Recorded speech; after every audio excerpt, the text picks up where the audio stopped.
مولاي صل وسلم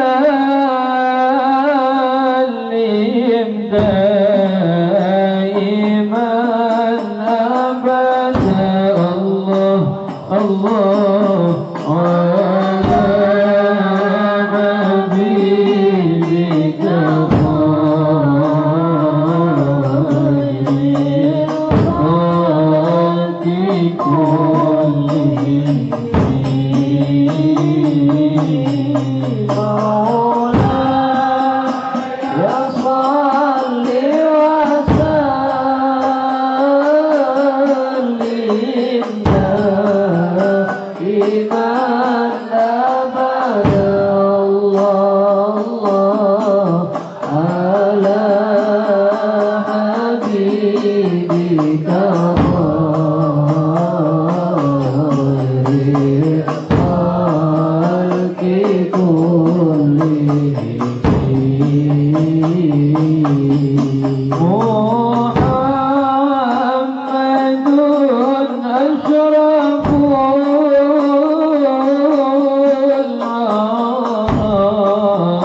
Assalamualaikum warahmatullahi wabarakatuh. Hamdan li rabbil khassana bi Muhammadin wa anqadhana min dhulmatil jahli wad dayajidi. Alhamdulillahi alladhi hadana bi'abdihi al-mukhtar man da'ana إليه بالإذن وقد نادانا لبيك يا من دلنا وحدانا صلى الله وسلم وبارك عليه وعلى آله. الحمد لله الذي جمعنا بهذا المحضر.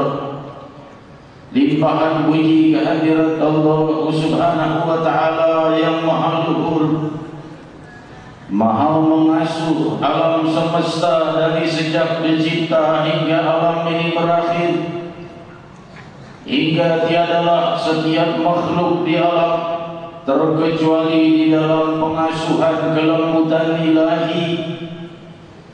Maha memelihara dan mengasuh hamba-hambanya melewati kehidupan.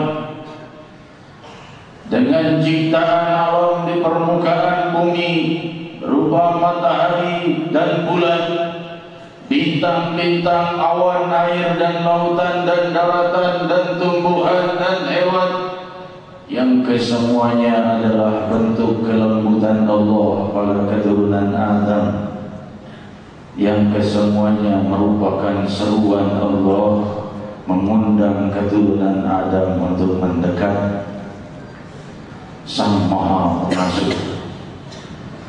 Ketika ibu mengasuh bayinya dengan segala kasih sayangnya selama sekian tahun dan bulan, akan selesai masa pengasuhan ibu, tapi pengasuhan Allah pada kita sejak kita di alam rahim hingga kita wafat. Pengasuhan Allah tiada terhenti setiap waktu dan kejam, memelihara seluruh sel tubuh kita dan memelihara kehidupan kita, meminjamkan panca indera, meminjamkan permukaan bumi, dan terus mengatur kehidupan kita dengan sempurna. Duduk dan berdirinya, bahkan sakit dan musibahnya dijadikan penghapusan dosa.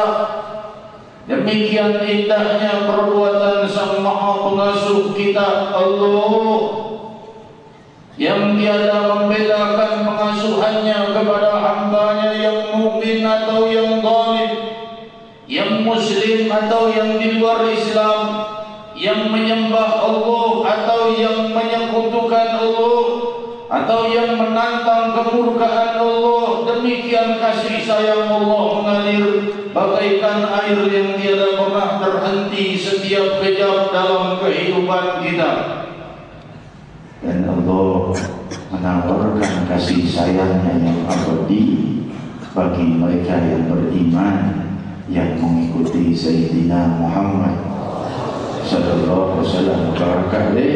Kau lihat kasih sayang ilahi yang demikian dahsyat kepada mereka yang kufur kepadanya sekalipun. Sungguh setiap keturunan Adam telah ditunggu oleh Allah untuk mendapatkan kasih sayangnya yang abadi, pemeliharaan dan pengasuhannya yang kekal, yang jauh lebih lembut dari sebuah ibu terhadap bayinya.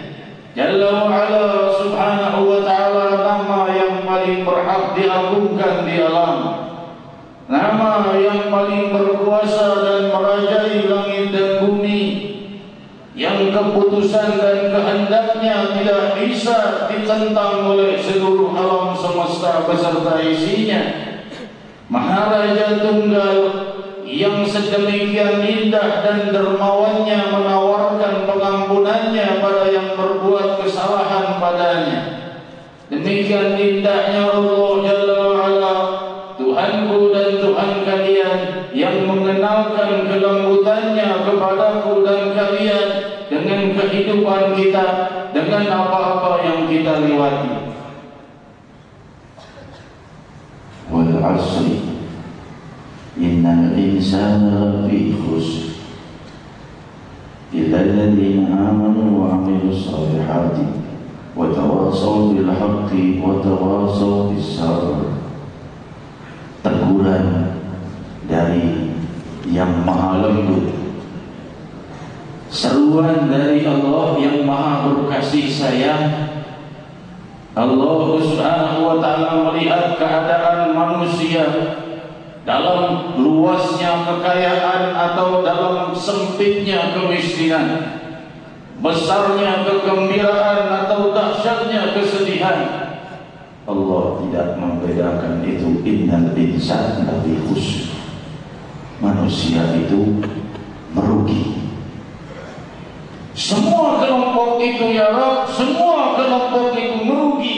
Yang kaya, yang miskin, yang susah, yang gembira, yang tua, yang muda, merugi. Illal ladzina amanu wa 'amilus solihati, kecuali mereka yang beriman kepada Allah. Mereka tidak rugi dalam kemiskinannya, mereka tidak dirugikan Allah. Mereka dalam kekayaannya tidak dirugikan Allah, dalam kesedihannya tidak dirugikan Allah, dalam kegembiraannya tidak dirugikan Allah. Wa 'amilus sholihat, beramal saleh mengikuti Muhammad Rasulullah. Tawassaw bil haqqi wa tawassaw bis sabr, dan yang saling mewasiatkan, saling menasihati dengan kebenaran dan kesabaran. Ini yang dihargai oleh Allah, tidak rugi. Yang selain itu rugi dalam keadaan apapun. Limpahan puji kehadirat Allah yang menyinggung kita dengan singgungan lembut dan kasih sayangnya. Bukan berarti Allah mengatakan mereka itu zalim, fasik atau lainnya, tapi Allah mengatakan merugi. Apa itu merugi? Merugi itu tidak mendapat anugerah atau tidak mendapat sesuatu yang berharga.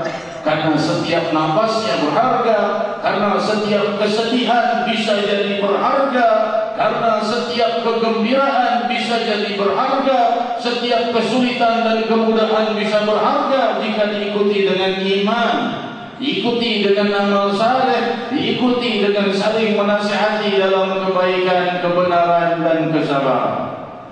Demikian indahnya Allah menenangkan jiwa yang dalam kesedihan, entah dalam permasalahan kekayaannya atau dalam kemiskinan, dalam permasalahan kesedihannya atau dalam kegembiraannya. Ingatlah, Allah Subhanahu wa taala membedakan mereka yang beriman dan beramal saleh. Mereka tidak rugi dalam segala keadaannya, mereka beruntung. Terus dilimpahi pahala dalam keadaan apapun. Demikian indahnya orang-orang yang mengikuti sang Nabi. Sampailah kita di malam hari ini kembali menukil mutiara-mutiara indah dari sabda Nabi kita Muhammad sallallahu alaihi wasallam, yassiru wa la tu'assiru, sakinu wa la tunaffiru. Permudahlah umat ini dan saudara-saudara kalian dan teman-teman kalian, dan jangan dipersulit. Jika mereka ingin bertaubat, jangan dipersulit taubatnya.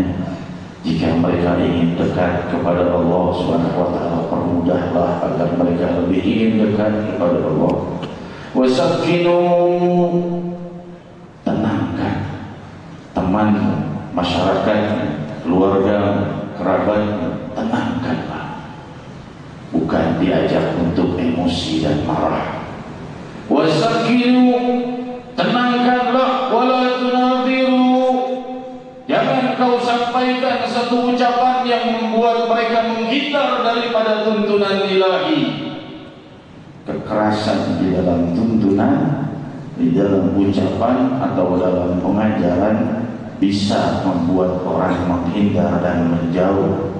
Ini telah diingkari oleh sang Nabi sallallahu alaihi wasallam.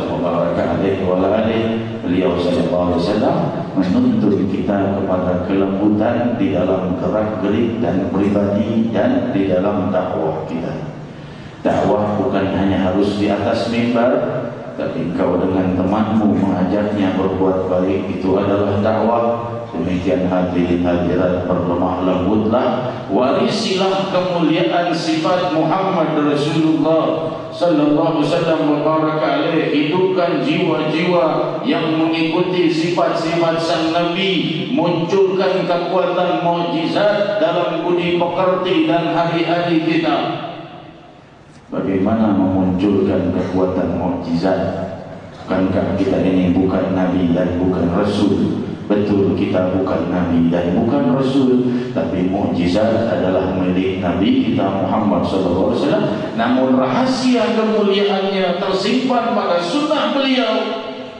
Mereka yang mengikuti sunnah beliau akan melihat cahaya keberkahan dalam hidupnya yang muncul dari cahaya mukjizat tuntunan Nabi Muhammad sallallahu alaihi wasallam wa baraka alaihi.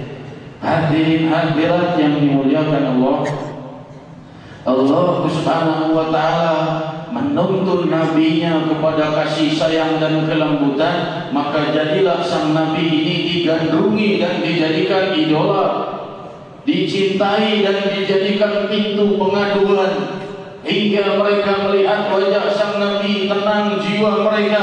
Belum bicara dengan beliau, melihat wajah yang paling ramah dari semua wajah yang ramah, wajah yang paling banyak tersenyum daripada semua orang-orang yang ramah, Nabi Muhammad sallallahu alaihi wasallam barak alaih. Beliau diundang oleh Nasrani hadir, diundang oleh Yahudi hadir, diundang oleh munafik hadir. Demikian indahnya budi pekerti manusia yang paling agung, Nabi wa syafi'una Muhammad sallallahu alaihi wasallam. Pangkitkan keindahan budi pekerti beliau dan indahnya sosok beliau dalam jiwamu. Kau akan temukan ketenangan hidup dan bimbingan ilahiyah dalam hari-hari kepada keluhuran dan keberkahan. Diriwayatkan dalam Sahihul Bukhari, ma khuyira amrain inda Rasulillah sallallahu alaihi wasallam idza akhadha aisarahuma ma lam yakun ithma. Tiadalah dihadapkan dua masalah kepada sang Nabi terkecuali beliau pasti memilih untuk umatnya yang paling mudah, cari yang lebih mudah untuk umatnya. diambil yang paling mudah untuk umatnya. Kalau disuruh memilih berapa, beliau pasti pilih yang paling mudah. Selama bukan dosa, maka yakun ithma. Kalau dosa, beliau tentunya tidak akan membuatnya meringankan hal-hal yang bersifat kemurkaan Allah. Akan tetapi hadirin hadirat, Nabi yang mulia ini yang menjadi lambang kasih sayang ilahi, telah kita kenal budi pekertinya pemaaf, telah kita kenal budi pekertinya dermawan, telah kita kenal budi pekertinya penyantun, dan beliau itu sangat ramah dan berkasih sayang pada seluruh makhluknya Allah Subhanahu wa taala. Rahasia kemuliaan hadis yang kita dengar dan kita baca bersama tadi adalah munculnya cahaya hidayah dari berkat mukjizat dakwah Nabi Muhammad SAW. Jika kita mengikuti tuntunan dakwah sang Nabi, akan muncul keberkahan dan manfaat bagi umat dengan hujannya cahaya hidayah di hadapan umat, tahu pada temannya, tahu pada keluarganya, tahu pada kerabatnya, tahu pada masyarakatnya. Dengan apa? Akhlak. Metode yang paling berhasil sepanjang permukaan bumi dicipta hingga permukaan bumi berakhir adalah metode Sayyidina Muhammad. Pembenahan umat yang paling berhasil, pembenahan masyarakat yang paling berhasil adalah metode Muhammad Rasulullah sallallahu alaihi wasallam. Diriwayatkan dalam Sahih Bukhari bagaimana indahnya Rasul sallallahu alaihi wasallam dan para sahabatnya memahami keringanan-keringanan di dalam syariat. Jika salah seorang sahabat, seorang tua renta, para tabi'in melihat seorang tua renta sedang sholat sunnah, bukan sholat fardu, sedang sholat sunnah, tiba-tiba di tengah jalan dalam perjalanannya, dia sedang sholat sunnah, tiba-tiba keledainya pergi, lepas dari tali pengikatnya dan pergi. Maka orang tua itu keluar dari sholatnya, meninggalkan sholatnya dan mengejar keledai. Para tabi'in tertawa, ini orang tidak punya khusyuk, sedang sholat sunnah, keledainya pergi, ditinggal sholatnya. Maka ketika ditanya, ternyata orang tua itu adalah sahabat Rasulullah SAW. Kenapa kau berbuat begini, wahai orang tua, sedangkan kau sahabatul Rasul? Dia berkata, aku menyaksikan betapa ringannya tuntunan beliau. Jika aku tetap dalam sholatku, keledaiku akan pergi menjauh, aku tidak bisa pulang ke rumah dan rumahku jauh. Allah Subhanahu wa taala telah mengajarkan kepada kita, wallahu yuridu bikumul yusra wa la yuridu bikumul usra. Allah menghendaki kemudahan bagi kalian dan Allah tidak menginginkan kesulitan. Demikian indahnya budi pekerti dan tuntunan Nabi kita Muhammad SAW. Dan tentunya hal ini bukan meremehkan syariat, tapi mengagungkannya dan memuliakannya, dan keringanan muncul adalah pada tempatnya. Bukan meremehkan sebagaimana disampaikan oleh guru kita tadi, berpaling untuk mengagungkan syariat, mengagungkan Allah dan Rasul. Meremehkannya adalah satu kesalahan yang nyata. Meremehkan Allah dan Rasul, meremehkan Al-Quran, meremehkan hadis, hal yang salah dan merupakan kemungkaran yang jelas. Tetapi ketika kita dalam kesulitan, Allah bukakan keringanan dan kemudahan sehingga kita tidak bosan-bosan beribadah, sehingga tidak ada kesempatan yang tertutup untuk beribadah, dan kita selalu asyik kepada Allah Jalla wa'ala. Diriwayatkan dalam Sahih Bukhari bagaimana budi pekerti sang Nabi untuk menjaga lidah. Ketika terjadi kesalahan besar pada salah seorang ahli Badar radhiyallahu anhu arda, kesalahan di mana dia tanpa sengaja membocorkan rahasia-rahasia dari pasukan di Madinatul Munawwarah yang disampaikan kemudian pada orang-orang di Makkah, musuh-musuh Islam. Ketika dicari ternyata dia yang membocorkan. Ketika dipanggil dia berkata, aku tidak sengaja ya Rasulullah. Sayyidina Umar berkata, ya Rasulullah, biarkan aku menebas leher orang ini, dia munafik.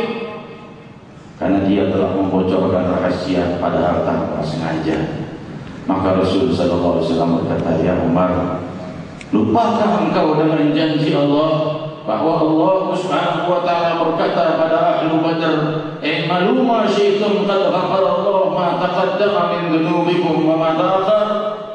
Wahai Umar, lupakah kau ini orang adalah ahlu Badar, orang yang ikut dalam perang Badar yang Allah katakan pada mereka, "Berbuatlah semau kalian, sudah Allah ampuni dosa kalian yang terdahulu dan yang akan datang." Nangis Sayyidina Umar bin Khattab radhiyallahu anhu, teringat pada kemuliaan sambutan ilahi yang Allah berikan kepada ahlul Badar radhiyallahu anhu warḍahum. Bukan berarti mereka itu boleh berbuat dosa semaunya, karena Allah sudah tahu dan akan membimbing jiwa-jiwa ahlul Badar tidak akan wafat terkecuali dalam keindahan Rasulullah radhiyallahu anhu warḍahum. Hadirin hadirat, dalam kesempatan lain ketika Rasul sallallahu alaihi wasallam bertamu pada seorang sahabat, orang yang buta, Rasul sallallahu alaihi wasallam ketika sedang duduk, para sahabat berbincang satu sama lain tentang salah seorang yang tingkah lakunya buruk, banyak berdusta, banyak berkhianat, banyak berbuat kesalahan dan dosa. Para sahabat berkata dia itu munafik. Rasul sallallahu alaihi wasallam tanya, "Kenapa kalian sebut dia munafik?" "Ya Rasulullah, tingkah lakunya sesuai dengan perbuatan orang munafik." Maka Rasul berkata, "Bukankah dia mengucap la ilaha illallah Muhammad Rasulullah?" Para sahabat berkata, "Tentu ya Rasulullah, dia tidak mengingkari kalimat itu." Maka Rasul berkata, "Sungguh Allah mengharamkan orang yang mati dalam la ilaha illallah Muhammad Rasulullah dari api neraka." Demikian hebatnya akhlak sang Nabi untuk tidak mencaci pada saudaranya muslimin. Padahal sudah jelas-jelas perbuatannya perbuatan orang-orang munafik.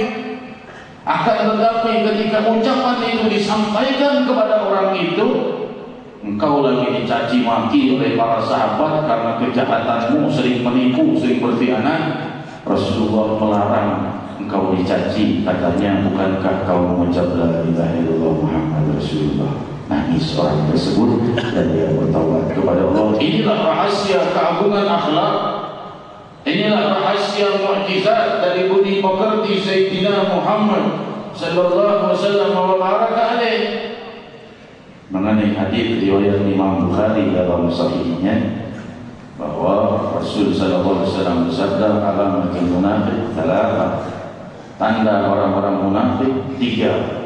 Idza haddatsa kadzaba, wa idza wa'ada khalaqa, wa idza tumina khana.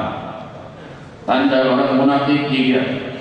Jika bicara dusta, jika berjanji ingkar, jika dipercaya berkhianat.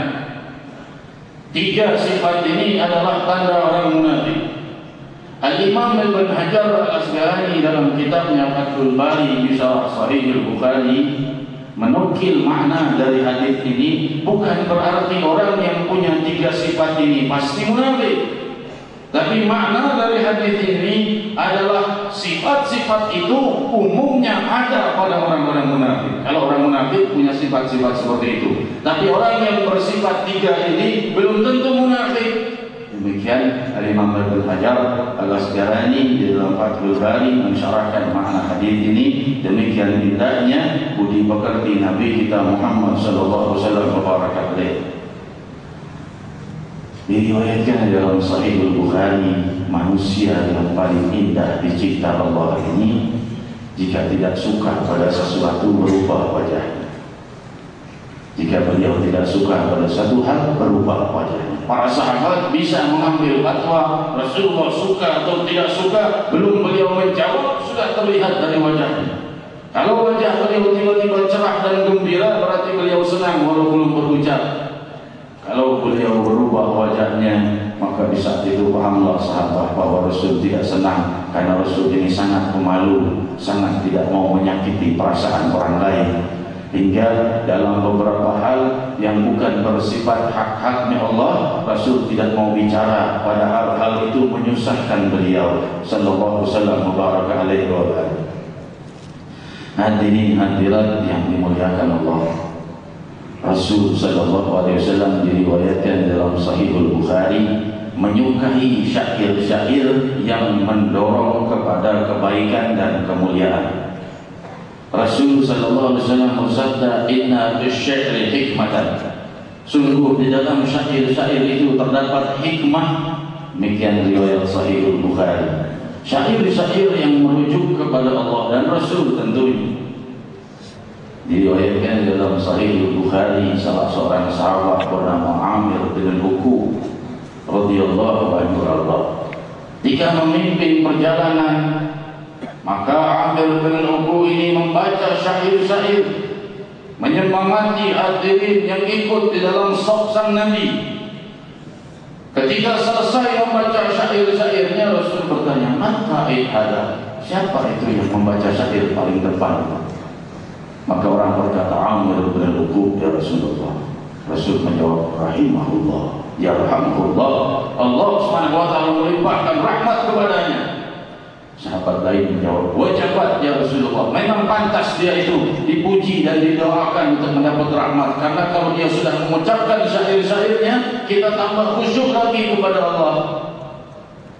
Selesai peperangan, Amir bin Uqub tanpa sengaja, ketika sedang diserang oleh salah seorang Yahudi musuhnya, ia memukulkan pedangnya tanpa sengaja, tertusuk kepada tubuhnya sendiri, wafat dengan senjatanya sendiri. Maka berkata para sahabat, Amir bin Uqub wafat di dalam su'ul khatimah. Amir bin Uqub wafat di dalam keburukan karena dia telah lepas seluruh amal salehnya karena telah membunuh dirinya. Padahal dia ingin menyerang musuhnya, tanpa sengaja tertusuk dirinya sendiri dan wafat.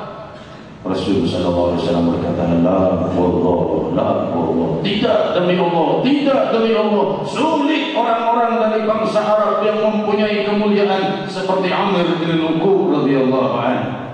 Sini menunjukkan dalil yang jelas bahwa Rasul sallallahu alaihi wasallam menyukai syair-syair pujian kepada Allah dan Rasul. Jika ditanyakan tentang syair bersama, ini kita sering membaca syair bersama, satu membaca, yang lain mengikuti. Apakah ini ajaran dari Rasul? Ini ajaran Nabi Muhammad SAW. Mereka yang mengatakannya bid'ah karena tidak memahami ilmu hadis. Al-Imam Ibn Hajar Al-Asqalani dalam kitabnya Fathul Bari Bisyarah Sahih Bukhari menukil bahwa Rasul ketika mendengar salah satu nasyidah dan syair seorang sahabat, Rasul ikuti ucapan sahabat itu. Ucapan sahabat itu satu syair, Rasulullah mengikuti setelahnya. Persis sebagaimana kita yang kita lakukan di dalam majelis-majelis, satu membaca qasidah, yang lain kemudian mengikutinya. Ini perbuatan Sayyidina Muhammad sallallahu alaihi wasallam barakatuh dan tidak keluar dari syariatul mutahharah. Hadirin hadirat yang dimuliakan Allah, demikian rahasia-rahasia keindahan disampaikan dari masa ke masa. Mengenai munculnya permasalahan yang terus datang pada kehidupan kita di dunia ini, kita ingat satu riwayat Nabi kita Muhammad SAW, riwayat Sahih Bukhari, Sahih Muslim, Sahih Bukhari. Dalam Sahih Muslim, Rasul bersandar di sebuah tikar yang kasar. Tikar itu kan karpet yang dirajut dari dedaunan, itu tikar kasar.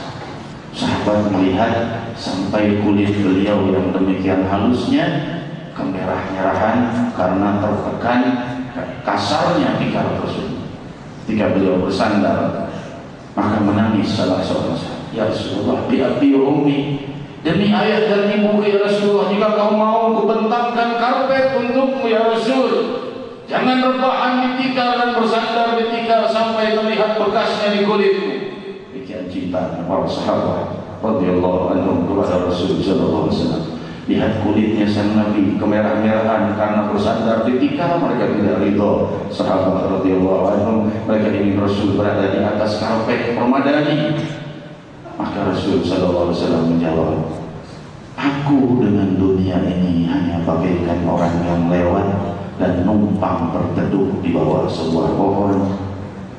Maka aku akan pergi meninggalkannya.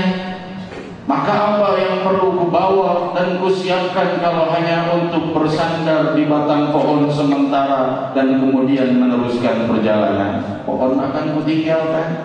Itulah dunia dan kehidupanku. Bagaikan numpang berteduh di sebuah pohon saja, kemudian menuju kehidupan miliaran tahun, jutaan tahun dalam kebahagiaan yang kekal atau dalam kehinaan yang kekal. Hadirin hadirat, Allah Subhanahu wa taala berfirman di riwayatkan dalam Mustadrak al-Sahihain dan juga di dalam Musnad Imam Ahmad dan lainnya, bahwa Allah Subhanahu wa taala berfirman, ya ibn Adam tafarraq fi ibadati amla sadraka ghina. Wahai keturunan Adam, khusyuklah di dalam ibadah kepadaku, maka akan kupenuhi jiwamu dengan kecukupan. Ya ibn Adam tafarraq fi ibadati amla sadraka ghina wa amla yadaika rizqa, dan akan kupenuhi kehidupanmu dengan keluasan rizki. Kita memahami Allah yang maha membukakan keluasan rizki ini. Allah Subhanahu wa taala yang maha menguasai kejadian yang bisa merubah sesuatu yang mestinya untung menjadi rugi atau sebaliknya. Jika seseorang bercocok tanam dan dia mengandalkan kemampuannya yang zahir saja tanpa mengandalkan doa, tiba-tiba Allah kirimkan hujan, atau Allah kirimkan kemarau, atau Allah kirimkan hama, habis seluruh apa-apa yang dia siapkan. Demikian pula usaha yang lain, kalau sudah Allah Subhanahu wa taala tidak diikut sertakan di dalam usahanya, maka usahanya itu akan selalu terbentur di dalam kesulitan. Kalau tidak terbentur di dunia, terbentur di akhirat kelak. Hadirin hadirat, ini penyampaian saya yang terakhir.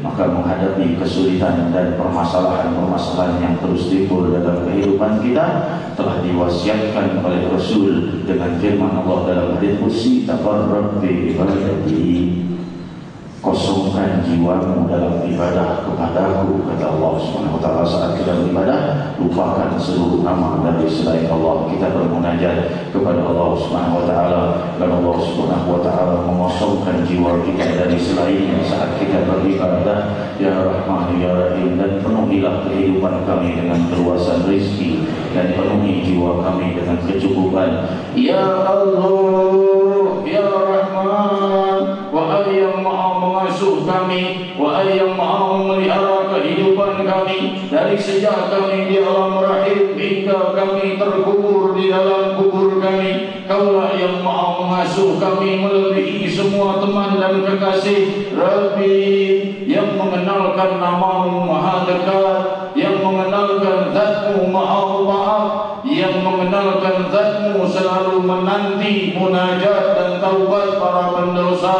Ya Rahman ya Rahim, terimalah istighfar kami, permohonan maaf kami atas dosa-dosa kami. Rabbi, berterimalah taubat kami. Ya Rahman ya Rahim, beri kami kekuatan untuk selalu mengosongkan diri saat ibadah kepadamu, yang dengan itu kau penuhi jiwa kami dengan kecukupan, dan kau penuhi kehidupan kami dengan keluasan rizki. Jadikan seluruh usaha kami berhasil, jadikan sekolah mereka yang masih dalam sekolah mendapat keberhasilan yang gemilang. Semua aktivitas kami Rabbi jawablah dengan pengabulan dan keluasan.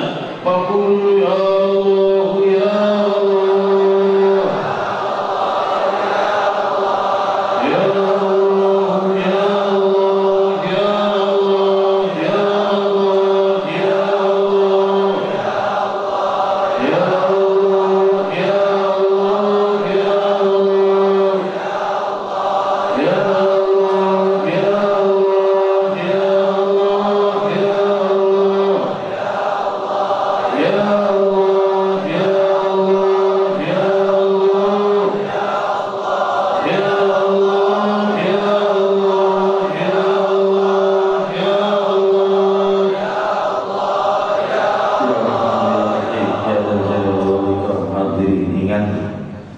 Dialah yang maha melihat keadaanmu dan maha mampu melimpahkan keluasan kepadamu dalam sisa kehidupan kita.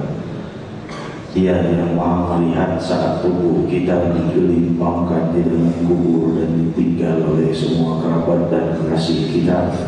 Dialah yang terus bersama kita.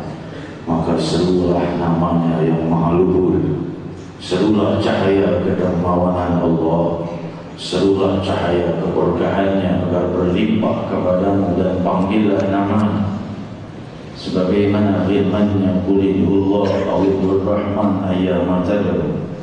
Serulah dia Allah dan serulah dia Ar-Rahman ketika kalian bermunajat. Padukan seluruh doa-doamu di dalam lafzul jalalah namanya yang maha agung.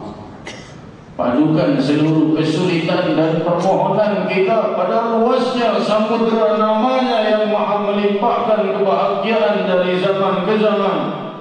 Faqulu jami'an ya Allah, ya Allah, ya Allah, ya Allah, ya Allah, ya Allah, ya Allah, ya Allah, ya Allah, ya Allah, ya Allah.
Sallallahu alaihi wasallam Muhammad Nabi Muhammad sallallahu alaihi wasallam.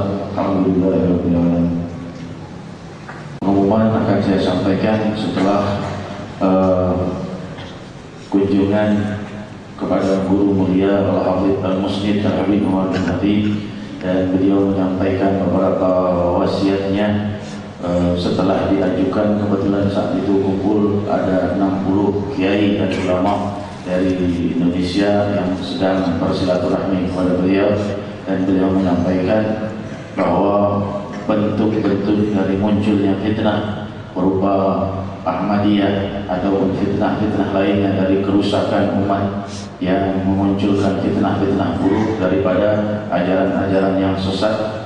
Beliau menjelaskan bahwa hal seperti ini agar tidak diperangi dengan kekerasan, karena beliau sendiri mengatakan fitnah dalam setiap zaman sudah pasti ada. Demikianlah takdir Allah Subhanahu wa taala, dan kita berjuang untuk tidak memberi kesempatan mereka berkembang.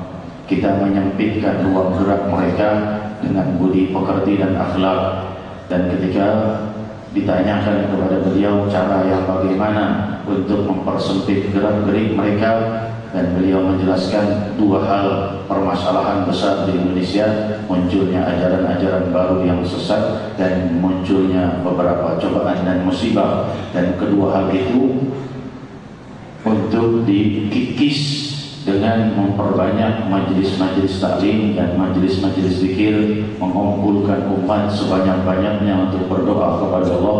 Itulah satu-satunya cara untuk mengkikis dan membatasi gerak-gerik semua aliran-aliran sesat sehingga mereka sangat terbatas sekali, dan itulah cara yang paling efektif untuk jabul bala, untuk menyingkirkan bala dan musibah di negeri kita ini.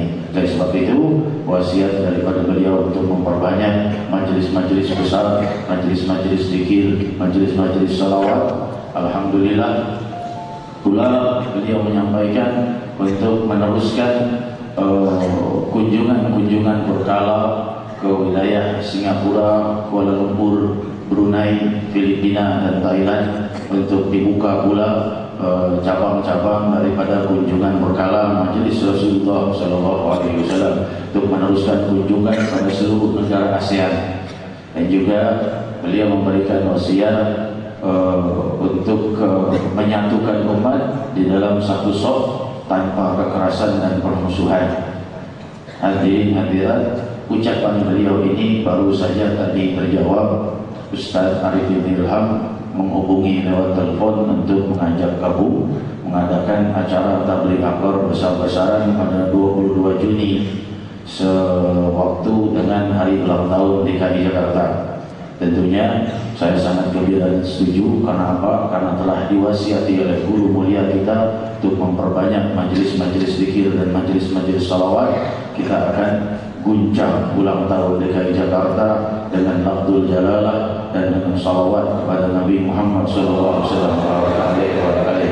Maka acara akan diadakan di Istiqlal tanggal 22 Juni sebelum zuhur jam 11 siang acara dimulai. InsyaAllah acara ini dihadiri ratusan ribu muslimin muslimat, yang maksud kita adalah menyingkirkan bala dan musibah dan membatasi gerakan-gerakan aliran sesat. Amin Allahumma amin. Semoga acara ini sukses. Amin Allahumma amin.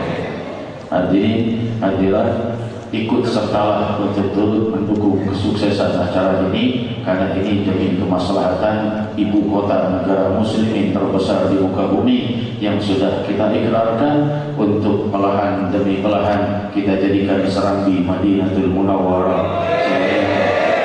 Bumi Jakarta ini, orang yang paling diidolakan, pengikut terbanyaknya adalah Sayyidina Muhammad SAW. Amin Allah.